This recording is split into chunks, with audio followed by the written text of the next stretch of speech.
katanya stroke itu hanya menyerang usia lanjut. Ya. Enggak juga sih ya. Jadi kita kalau di rumah sakit itu banyak dari usia muda maupun sampai usia lanjut. Emang utamanya sih terbanyak memang usia pada lanjut. Tapi kalau usia muda misalnya ada kelainan jantung yang tidak tertangani dengan baik, biasanya dia bisa lanjut menjadi stroke. Jadi ini fakta atau mitos, Dok? Mitos. Mitos. Jadi orang muda juga bisa, hati-hati ya. Orang muda juga bisa, tentunya orang muda yang berisiko nih, Dok. Nah, kita bicara risiko. Risikonya apa aja nih, Dok? Ya, risiko banyak, terutamanya biasanya gaya hidup sehat ya, olahraga tidak teratur, merokok ya. Itu paling utama sih pada usia muda adalah merokok biasanya. Itu yang menyebabkan stroke dia pada usia muda. Nah, ngomong-ngomong mengenai tadi ya, penyebabnya tadi itu. Banyak masyarakat yang ceritanya sudah mengetahui dari selebaran-selebaran mungkin dari media lini massa ya, yang udah memberitahukan mengenai, oh ini katanya penyebab stroke ini, penyebab stroke ini. Nah, coba kita lihat pertanyaan masyarakat berikut ini. Nama saya Suci. Beredar di masyarakat itu informasi bahwa pada penderita stroke itu pertolongan pertamanya adalah dengan menusuk-nusukkan jarum di ujung-ujung jari. Hal tersebut mitos atau fakta ya, Dok? Oke, itu tadi, Dok. Pertanyaan langsung, mitos atau fakta bahwa pertolongan pertama pada stroke itu tusuk jarum di jari. Ayo, mana jarum-jarum? Itu mitos ya. Itu mitos sangat menyakitkan ya untuk buat pasien stroke ya. Sebaiknya adalah tadi tolong diingat, begitu ada gejala stroke timbul segera ke rumah sakit. Rumah sakit ya, Dok. Nah, kenapa Dan segera ke rumah brain ya sakit? tadi Ya, karena mungkin dokter bisa menjelaskan nih ke masyarakat ada golden period.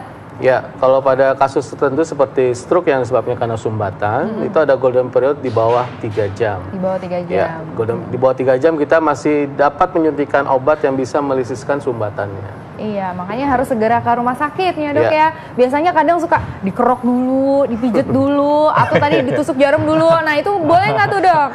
Kayaknya lebih baik langsung ke rumah sakit. Lebih baik langsung ke rumah sakit. Cepat-cepatnya. Ya. Time is brain, selalu ingat itu ya. Jadi makin lama ditolong tentu harapan sembuh semakin kecil. Iya, dan makin bahkan cepat malah semakin besar kemungkinan bisa sembuh ya. Golden periodnya tadi 3 jam ya, Dok ya? 3 jam. 3 jam. Dan jangan sampai dikasih minum, kebanyakan gitu tuh, Dok. Ya, karena pada kasus stroke biasanya suka ada kelumpuhan dari saraf dari menelan.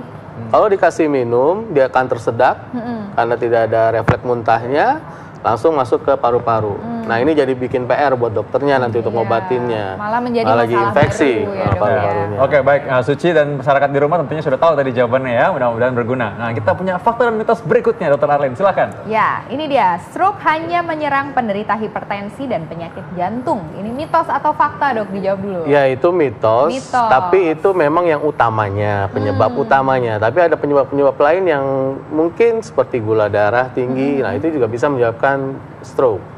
Ya, kemudian juga ada gangguan karena infeksi yang kronis bisa juga menyebabkan stroke.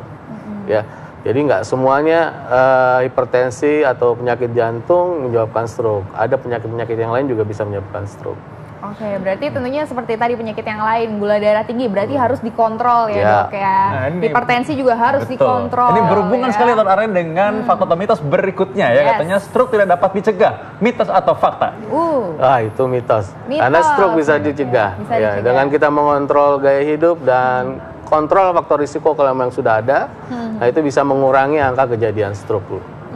Dan biasanya kalau pasien terkontrol, apabila dia terjadi stroke, stroke-nya juga lebih ringan dibandingkan kalau dia tidak mengontrol faktor risikonya. Nah, ini penting sekali aku rasa, dan juga tentunya ada juga bagaimana caranya mendeteksi secara dini ya. Kalau misalnya ada kelainan-kelainan misalnya di otak, ada kelainan bawaan, aneurisma misalnya gitu, Dok. Kalau CT scan sebetulnya atau apa, gimana dokter bisa menjelaskan lebih lanjut? Lebih baik kita adalah menemukan faktor risiko yang ada di tubuh kita. Jadi selain dari mencegah dengan gaya hidup atau lifestyle yang sehat, kalau kita sudah itu, ya mungkin kalau kita lihat medical check up rutin, biasanya kita lakukan kalau udah usia di atas 30 atau 35 tahun, lebih baik medical check up rutin 6 bulan sekali. Nah, kita bisa filter ya, apa kira-kira menjadi faktor risiko kita menjadi gangguan penyakit pembuluh darah. Jadi lebih baik tahu lebih dulu ya, berarti kan? Karena orang banyak, Dr. Arlene, orang banyak takut ke dokter katanya karena nanti katanya, oh ini masih sehat kok, ngapain ya pergi-pergi gitu. Malah takut, malah nanti terjadi stroke baru kejadian. Jadi mitos berikutnya, silakan Dr. Arlene. Mitos atau fakta nih, Dok, bahwa sering sakit kepala merupakan gejala awal stroke. Ya, itu mitos, tapi pada kasus stroke perdarahan memang bisa terjadi gejala sakit kepala. Ya. Tapi tidak semua stroke diawali oleh gejala sakit kepala. Ya. Kadang-kadang tiba-tiba lumpuh mendadak, itu gejala stroke-nya adalah lumpuh mendadaknya itu, bukan sakit kepalanya. Oke, bisa juga sakit kepala karena kurang tidur. Nanti orang malah kepikiran terus jangan-jangan saya stroke. Enggak ya dok? Ini demam Piala Dunia nih sekarang. Oh iya, demam Piala Dunia. Kurang tidur kebanyakan nih. Atau kebanyakan olahraga katanya bisa menimbulkan stroke. Wah ini harus diluruskan nih. Iya nih dok. Ya tergantung memang, kalau memang ada keluhan dari mungkin dari gangguan kardiovaskulernya, dia bisa menyebabkan stroke. Tapi olahraga berlebihan juga kurang bagus ya. Sebaiknya kita menjaga ritme olahraga kita.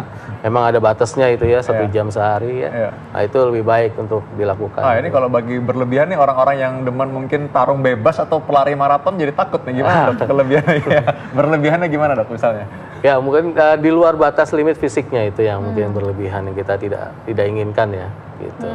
Harus tahu batasnya. Berarti saya juga udah tahu kok limit saya. Biasanya saya kira-kira baru lari 1 meter, 2 meter, oh udah capek kayaknya. Yang paling sering kan itu ya. Itu udah limit kayaknya. Yang paling sering itu rekreasional ya, olahraga rekreasional. Artinya kita jarang olahraga, tiba-tiba kita push pada hari itu, teman kita ngajak hari Minggu main futsal, tiba-tiba kita sebelumnya belum pernah main futsal sama sekali. Nah itu yang namanya berlebihan. Yang diajarkan oleh American Heart Association untuk mencegah stroke dan juga serangan jantung sebenarnya sama, yaitu olahraga yang bersifat aerobik 150 menit seminggu yang dibagi dalam 3 hari misalnya minimal atau 5 hari ya. Oke. Nah berikutnya kita punya fakta atau mitos lagi Dr. Arlin nih. Ya, banyak banget soal stroke ini. Mitos atau fakta mengenai stroke, yaitu penyakit stroke terjadi karena tubuh kurang istirahat. Ya itu juga bisa menyebabkan terjadi. Mitos atau fakta dok? Ya itu bisa fakta. Bisa fakta. Ya.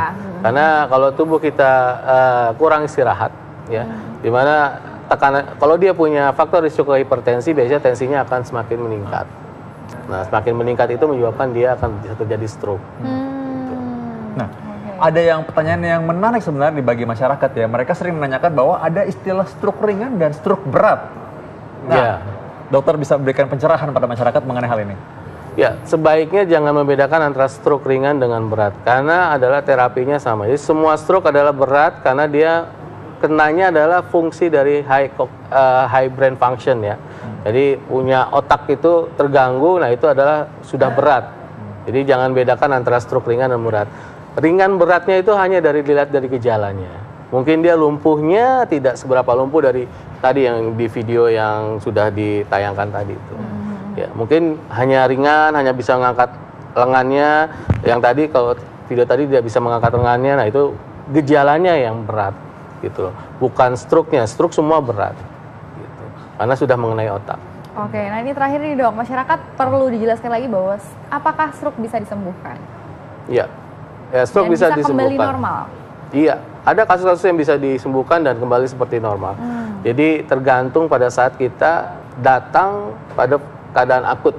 Ya, pada saat kejadian, kita datang di bawah tadi, onsetnya di bawah 3 jam, masih ada tindakan yang bisa kita lakukan, masih ada obat yang bisa kita berikan untuk meluruhkan dari sumbatan tadi. Gitu. Tapi beda kasusnya kalau dia perdarahan, itu tidak bisa kita berikan obat-obatan seperti itu.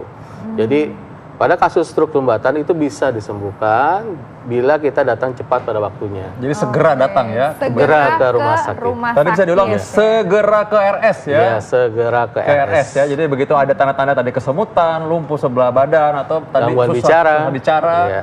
Nah, segera ke RS. Segera ke RS. Oke, nah untuk transportasi nih dok, biasanya kan kadang pasien nih datang dibawa bukan pakai ambulans, dibawa dengan keadaan yang seadanya aja, keadaan seadanya dan kendaraan yang ada aja.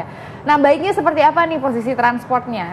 Ya transportasi sebaiknya ya nggak mungkin pakai motor kali ya. Jadi kalau pakai mobil pasti itu lebih baik dibandingkan kalau kita cuma ada motor. Baik ada kendaraan yang pasiennya bisa berbaring untuk di tempat transportasi itu untuk menuju ke rumah sakit lebih cepat. Perlu diganjal bantal dok? Nggak ada masalah. Tidak ada masalah ya dok ya, tidak ada masalah.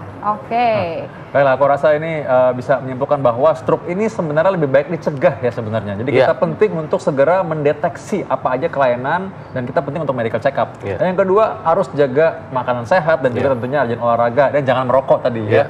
Nah, tentunya kalau bagi orang-orang yang sudah menderita stroke, motivasi dari keluarga itu sangat penting sebenarnya. Iya, betul sekali. Tentunya memotivasi dirinya sendiri untuk bisa kembali normal seperti yang tadi dokter bilang ya, bisa kembali normal, kita mengikuti program rehabilitasi yang rutin, yang rajin dan yang benar ya. Oke. Terima kasih banyak, dokter. Sama-sama, Taufik. Ya.